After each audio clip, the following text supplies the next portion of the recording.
Raja and welcome to another episode of Investor's Guide, where we help you and guide you on how to make your money work for you. Joining me as always is Feroze Azeez of Anand Rathi Wealth Management. Feroze, thank you so much for joining us on yet another episode of Investor's Guide. Now, last episode we started talking about debt funds and talking about the various kinds of debt funds. Today we are going to start talking about duration funds specifically. And duration funds, if you look at it, it gets categorized into different aspects as well. You've got the medium to long-term duration funds, the short-term duration funds, and the ultra short-term duration funds. Now, all of them have a different place in one's portfolio. So today we'll start by talking about the medium to long-term duration funds. Feroze, as far as this category of funds are concerned, if you can start off by explaining how this works, and there has been some recent recategorization as well of late, which has sort of put income funds now into this category as well. Yes, duration funds are those funds which actually have a larger duration, as the name suggests. So medium and long duration funds are nothing but income funds, where the fund manager buys a bond, he or she buys a bond, holds it for a medium period, like 4 to 5 years, then it is a medium duration bond fund. The fund manager's objective is to buy the bond, relish and enjoy the interest which those bonds pay to the pool, and then pay as dividend to the ultimate investor of the mutual fund, or grow it and reinvest it. So duration fund is nothing but a fund in which the fund manager is mandated to buy bonds, hold them ideally and not trade extensively, unlike in a dynamic bond fund. And the medium duration is generally between 3 to 5 years. And the long duration bonds, long duration mutual funds will generally have 7 to 8 year kind of maturities of the bonds which they end up buying.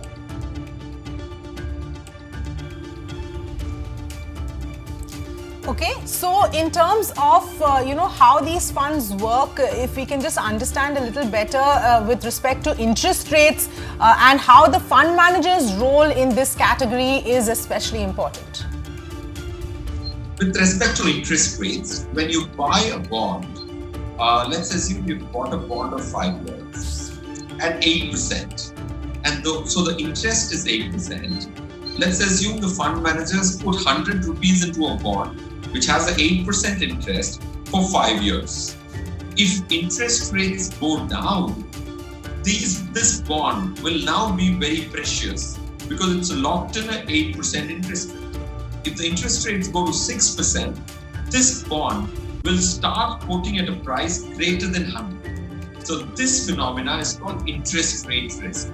Why is it important to understand? Because if you to understand the role of the fund manager's key role is to manage the risks which are there, which are associated with the investing of that specific fund. So interest rate risk is one thing which the fund manager manages, which is nothing but the change in the price of your mutual fund, which is nothing but a bond portfolio with change in interest rates. If interest rates go down, your bond portfolio price rises.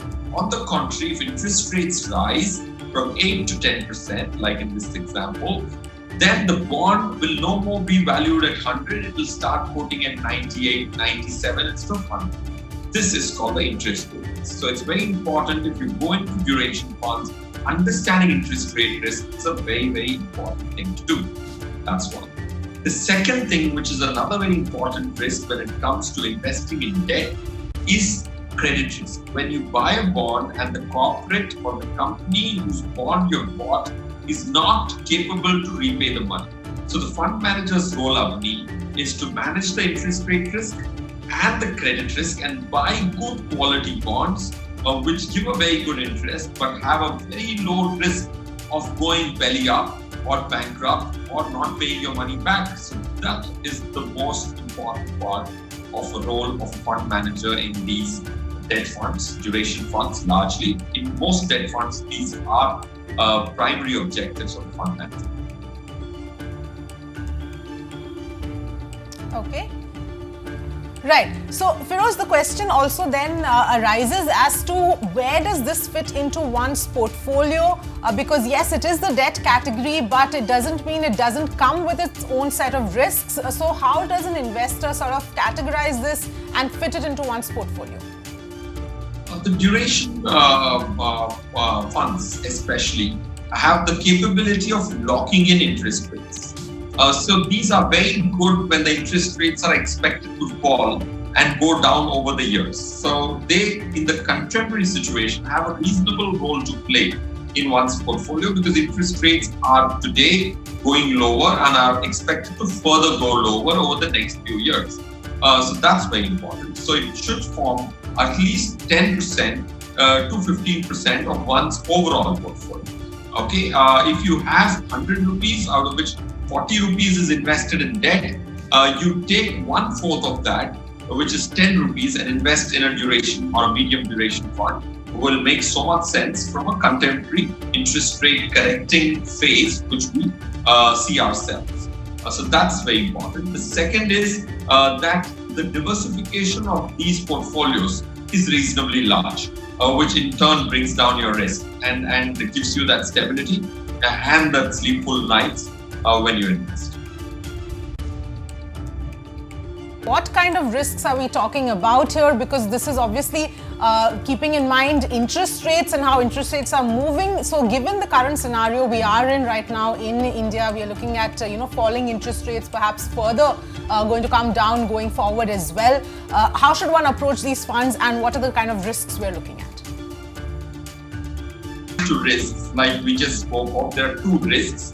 But it's very important for an investor to understand the numerical values of those risks. For example, today, if you have a mutual fund portfolio of debt categories of about 5 debt funds, the ones which we recommend, especially the model portfolio which Anand Rathi recommends, can give a range of return, not a return which is exactly 6 or 6.5% like a fixed deposit. A debt fund, a group of debt funds will always have a range of return.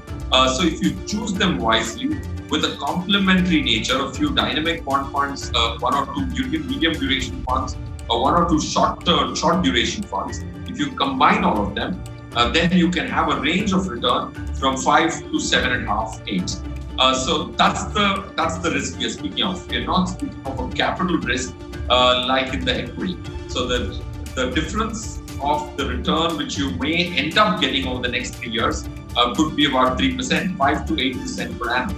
So that's the numerical value of the risk you will have to prepare yourself for when you buy a mutual fund portfolio in the debt category with a mix of a few categories. Okay, and when we talk about the taxation as far as debt funds are concerned, what would be the tax implications for investors? The tax implication for investors in debt funds becomes very low or becomes more lucrative for one to invest in these debt funds and stay invested for 3-year periods. So after 3 years, you have a long-term taxation, which is at 20%.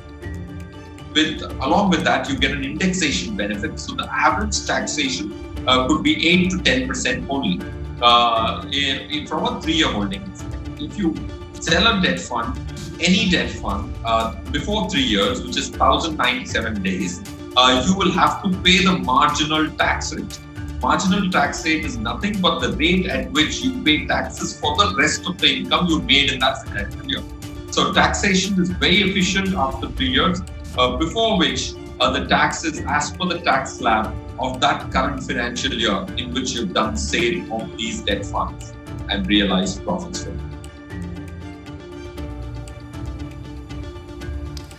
All right, Feroze, we'll leave it there. Thank you so much for joining us on this edition of Investor's Guide. For our viewers, I hope this has helped you understand what these duration funds actually mean and how they fit into your portfolio.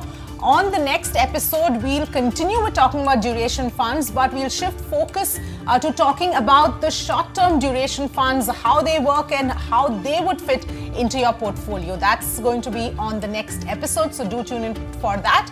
Until then, thank you so much for watching.